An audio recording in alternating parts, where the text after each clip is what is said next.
Up to the 30, the 20, 10, 5. Torrey Horton back to the end zone. 48-yard play. Guess who? Body up the middle, making another move to the outside. 15, 10, end zone again.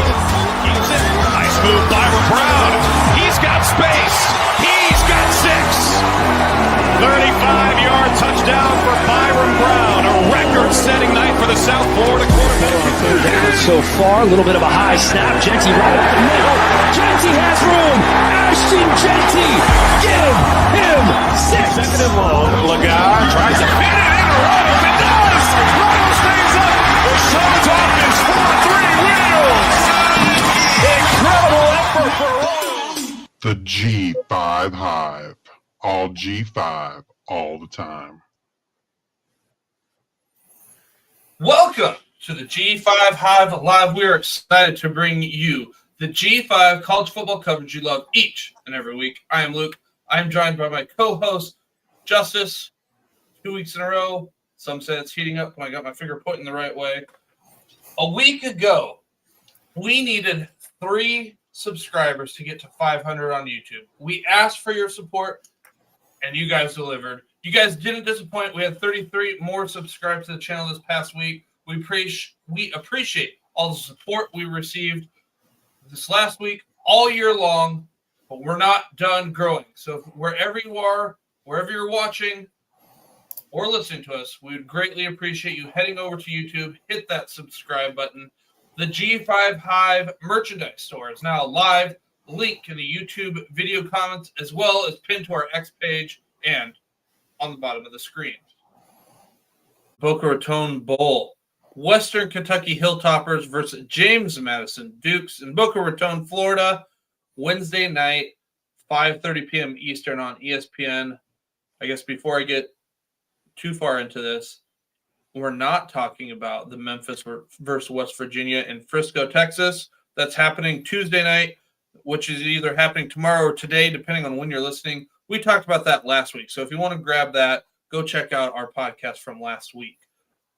Now getting back to the Boca Raton Bowl, injuries, opt-outs, portal news. I got you covered.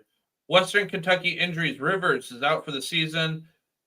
Anthony Johnson Jr. is in a boot. Not sure. There was another offensive lineman that got injured before the championship game, so not sure who that was. I could not grab that, but just know that there's an O-line injury.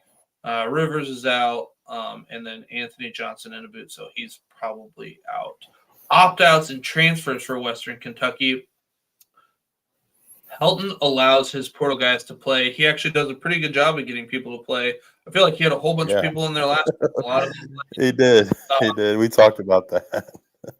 So he allows those portal guys to play, and it seems like most will. Maybe Hosea Wheeler, probably not.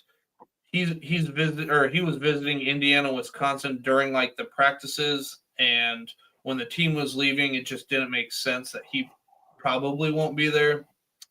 Darius Thomas probably won't play. He just committed to Louisville. But that pretty much does it. It seems like Easton Messer.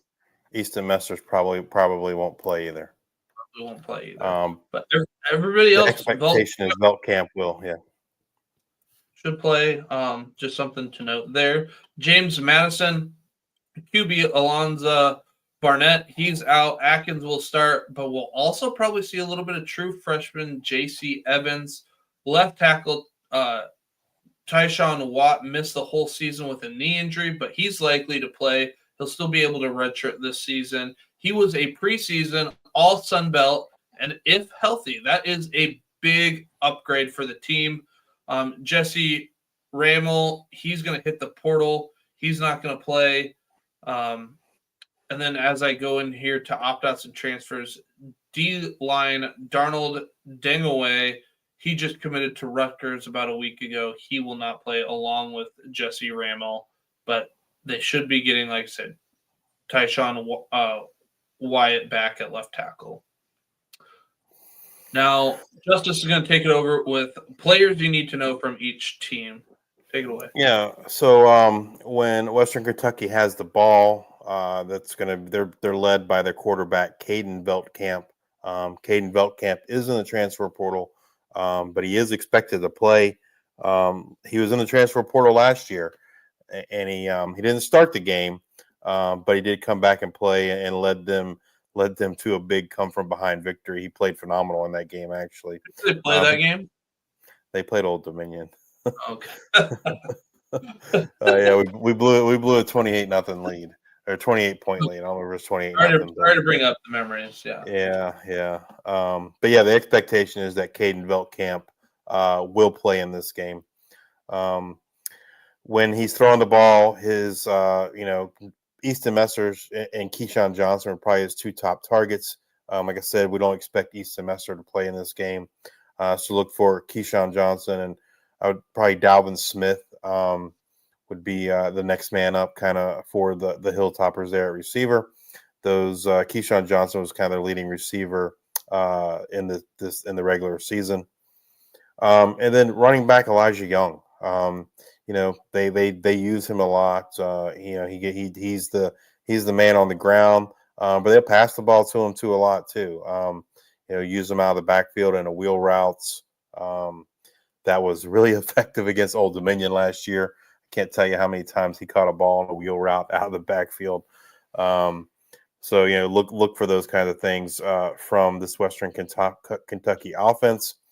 When Western Kentucky's on offense and James Madison is on defense, their leading tackler is linebacker Jacob Dobbs. He's their starting middle linebacker.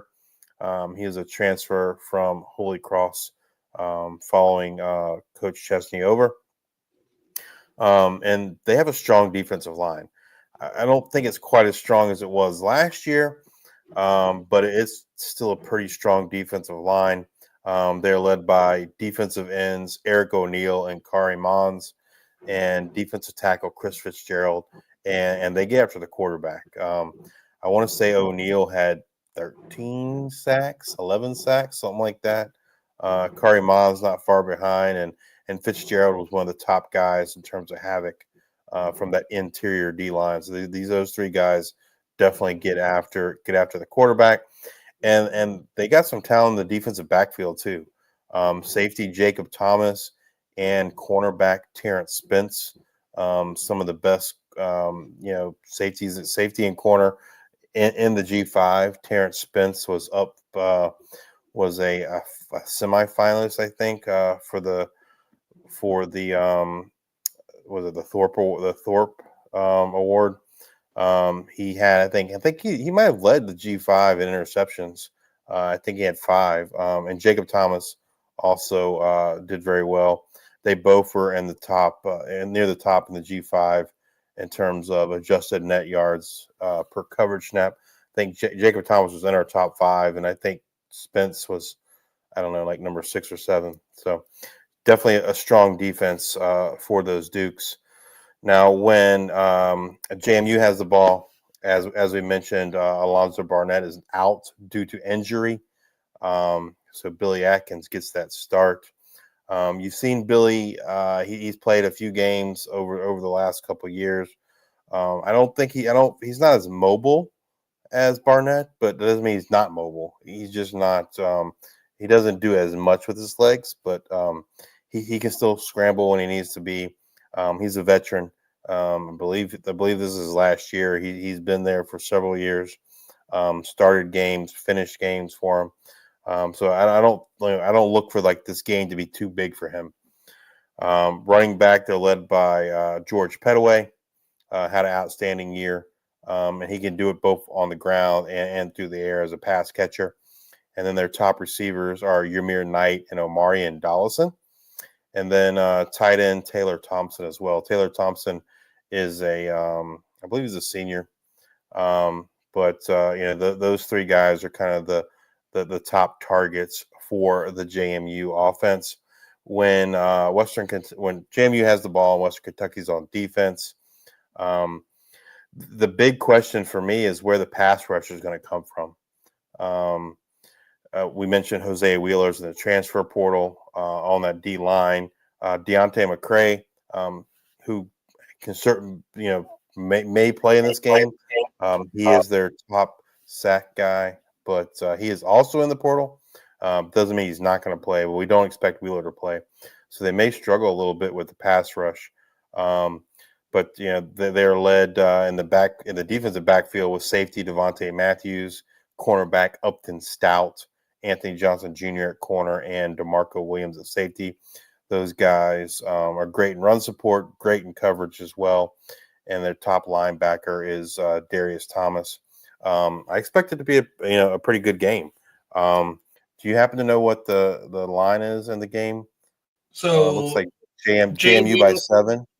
6.5 is what I have for the spread. Total 51.5. I don't mind that spread given what we might have missing, but I think that might be low. If you have that whole Western Kentucky team, for the most part there, you have some holes in the defense, but they might be able to throw the ball pretty well. I don't like JMU by 6.5. I think I would take Western Kentucky in the money line in this one. I think they have enough to win. I think the only thing I would pay attention to is if there's news Caden Beltcamp's not going to play. Like I said, the expectation is that he will. If there's news he's not going to play, then that could certainly change things.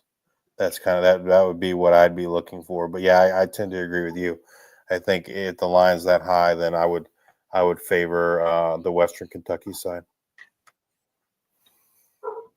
All right.